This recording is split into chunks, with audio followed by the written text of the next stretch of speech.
Hello বন্ধুরা, আমি নিয়ে চলে এসেছি আবার একটা রেসিপি।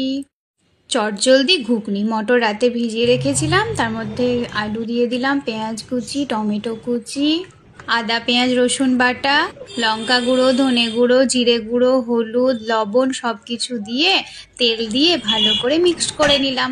তারপরে প্রেসার কুকারে সেই মিক্সচারটা দিয়ে দিলাম আর জলও দিয়ে দিলাম। তারপর 4টে সিটি পড়ে গেলেই নামিয়ে নিলাম।